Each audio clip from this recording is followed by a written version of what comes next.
All right, hey guys, what's going on? My name is Chris Hawkins, and this is Your Best Life Defined. So, I was sitting here listening to my podcast, and I don't know, maybe I'm biased, but I kind of like them.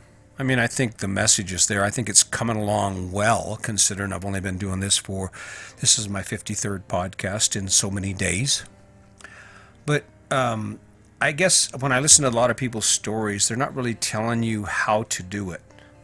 And I think maybe I might be missing that too because I'm living it. I kind of understand the dynamic of what it takes to become your best self. And what it really amounts to is that in order for us to take or any direction, to take any path, whether it's the path involves our relationship and how amazing our relationship becomes, or whether it's to be a better parent or have a better relationship with our children, or maybe it's to become healthier and live a stronger life, or like this. I mean, when I say living your best life or define your best life defined, what I talk about is how it feels to wake up to that life every day. That process is about honesty. It really is. It's about saying to yourself the truth about what you believe and evaluating your life based on the truths that you've wrapped that life into. In other words, if you didn't believe that a home and the American dream, that package that's been handed to everyone nearly, I had it, but if you're in line with that belief that that is the perfect life and that's what's going to make you happy and give you success, then that's what you need to do. That's what you need to follow. And that makes perfect sense. But in becoming your best self, that's where the honesty kind of comes in, because I can hear it. I mean, I hear it every day, and we all do, that the stories about what happiness looks like and how this choice will make us happy and this other choice will make us successful, and then we'll be accepted and no one will judge us and life will be perfect and we won't have any worries. The issue we face in that is being honest with ourselves about what actually happens when we make that choice. See, you're not close to being your best self if you don't spend more time doing the things you love than you do doing the things you have to. It's a math problem. If you're spending half your life, half every day, if you're spending most of your life working your butt off doing stuff that you hate, then you're not getting your money's worth. See, because the average is, it doesn't really matter what you have or what you're acquiring if you don't have the time to enjoy it, right? I mean, I used to have this big-ass barbecue outdoor kitchen covered area, and the only time I got to use it was on the weekends. I used it some during the week, and I had a big house, and we had all that stuff, but 10 hours a day, 11 hours a day, we were gone. And in order for you to become your best self, in other words, in order for you to capture who you can be and your true potential, it starts with being honest about what you love, because any choice you make becomes, it needs to be funded. It needs to be funded with time and with money, right? You can't, if you don't have money and you want to be a professional golfer, you can't do it. You have to have time and the money to pay for your tee times, to pay for your membership to the golf course, and to have the time to travel around and do what it takes to be a professional golfer, right? And that's the reality. And in order for that to happen, you have to define that in order for you to become that.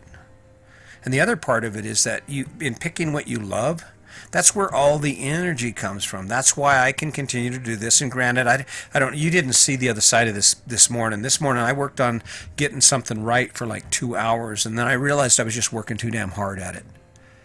I'm becoming my best self because I get to do what I enjoy, what I struggle with. Not always what I enjoy, what I struggle with. I've picked this fight, and it's between me and this microphone and the video camera and all that comes with it, the judgments and the self-doubt and all that. And I think I'm doing a pretty good job right now. I think that I'm handling, and because I'm able to face my fears and do what needs to be done, not because I always enjoy it or because I'm getting all the amazing kudos and the recognition I think I deserve, but because this is the action that's required for me to be a podcaster. This is the action that's required for me to take my message to you, to deliver what I think has made me successful and allowed me to make the choices and live the life that I'm living. It's really that simple. So let's turn it around and let's look at you specifically. We'll start with a couple questions because that'll make it easy for you, get you thinking. Because I'm not here to tell you to do anything.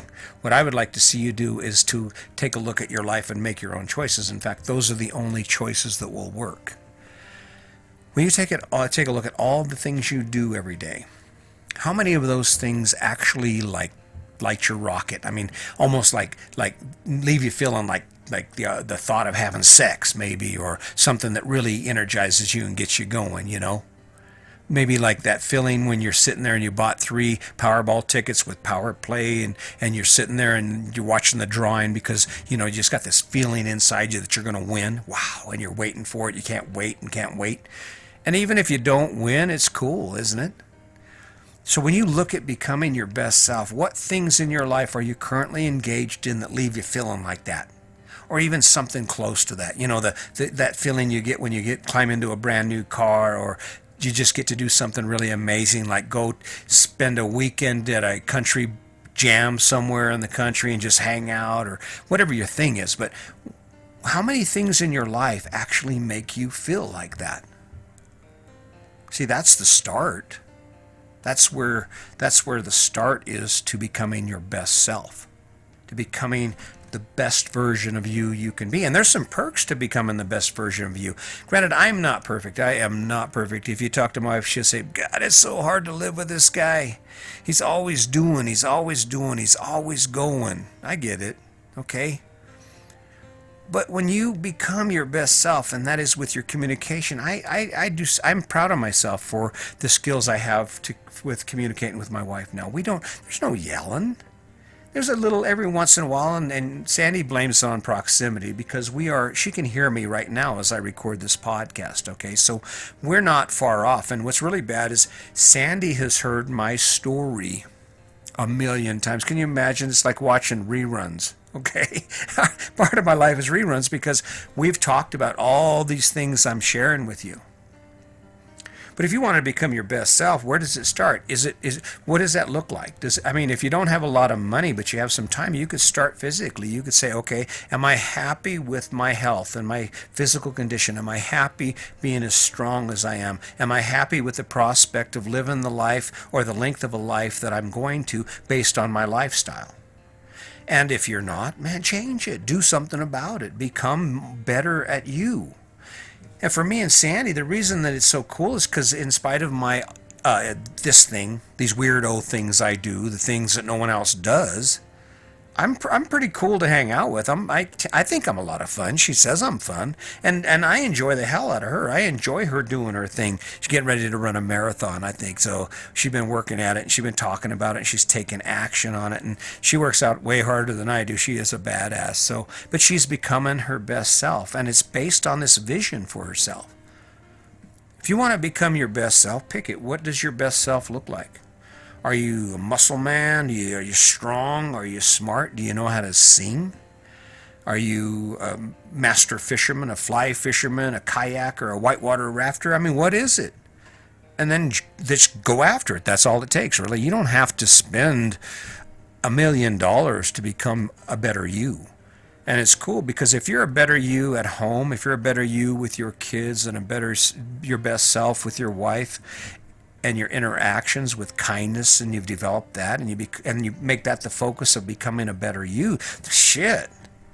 I mean, it's cool. I don't remember the last time my wife and I had crosswords. Now, I think probably about 2 or 3 times a week we engage in some conversation just to reconnect. Just to kind of compare notes to see where we are in our life individually, and so that we can be better together. And that's not an original idea. That came from a previous conversation I had about the 3 sides of a relationship. There are 3 sides to a relationship, and the way I see it, if I can be the most amazing me that I can be, then my wife gets to benefit from that, because if she does the same thing, we are rocking it as a couple. And to be honest with you, I think we are. I'm not trying to convince anybody of that, and you're going to believe what you believe, but the truth is, I can't imagine, even though I'm stuck in Colorado right now. I say stuck in Colorado because I was born and raised there. But even though I am in Colorado for the summer, I'm having a great time. We just picked up kayaks and we're kayaking now, which is cool, a new adventure. It's kind of scary, but awesome at the same time. It's one of those things that make you go, ooh, you know? And that's what becoming your best self is all about.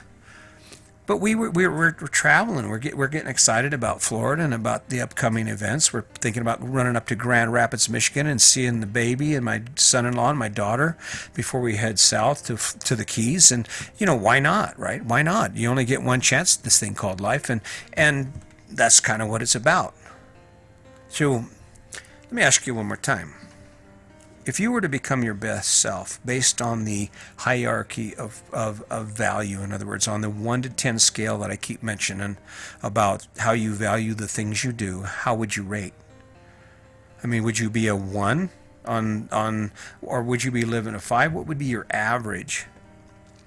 And then I did the previous podcast you should listen to. It's called I'm Gonna. It talks about the difference between dreams and action.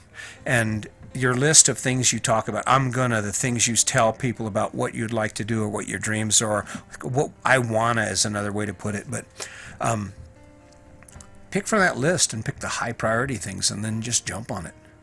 Pick that one high priority thing that you and your partner have talked about and you're thinking, we should do that. We should do that. Yeah, that'd be cool. Wouldn't it be cool? And just go ahead and pull the trigger on it, flip the switch on it and take some action to actually get there, to actually say, oh, wow, all right, we got that planned out, it laid out. Let's see now how much it's going to cost again. And then you start moving forward on it. And that's that process of becoming your best you. I don't think anyone does their self justice by sitting still and not continuing to learn and grow. I've said it before. MMA fighters, can you imagine how pissed off you'd be if an MMA fighter got into the first minute of the third round and he said, all right, I'm done. That's good enough. Let's just take it easy now, dude, because I'm kind of tired and I'm done with this. This ain't no fun anymore. No, that's how a lot of us are living our lives. We get the house, we get the car, we get the debt, we get the job, and we get the prospect of possibly retiring, which I don't know, in this economy, I don't think it's going to happen. That's going to be an if, right? A big if. And then it doesn't. Why wouldn't you work from the time you were born until the time you die at becoming something more, at enjoying more, and at capturing more of the life you want to live? I mean, it only makes sense, doesn't it? It only makes sense for us to grab it, just to do what we do and just to be in it and then be surprised one day when it's over. That's really what I want. I mean, that's my plan. I want death to just show up and be like, what? I'd be like, get off me. I'm not freaking ready yet. I got shit to do, man. Come on, you caught me. I'm right in the middle of something. I mean, comparatively, right? When you think about it, comparatively, versus the guy, he's actually, when death shows up, he's actually sitting in his lawn chair on the beach. His beer is spilling because he passed out or he fell asleep, and he's red as a lobster. And then he's startled awake, and there the Grim Reaper is. He's like, all right, dude, time to go. That dude is like, I mean, now that would suck. You're all out of shape. I mean, you're not even dressed properly, all sunburned, gonna go up and meet your maker looking like that. I just a silly thought. I don't know. There's any way you could split it up. I sit here and talk about it and have fun with it. But the truth is, if you want to live your best life, it starts with becoming your best self. And that isn't defined by anybody else. And you can't use anybody else's gauge or anybody else's rules. It's all about knowing you. It's all about knowing who you are and knowing where you're going to be and where you want to be. And more than that, knowing what fires your rocket, what gets you going, what makes you excited about the things you've got in front of you. So I don't think I can end on a better note than that. So with that, I'm going to tell you this. My name is Chris Hawkes, and just remember, today is your day. Make it a good one.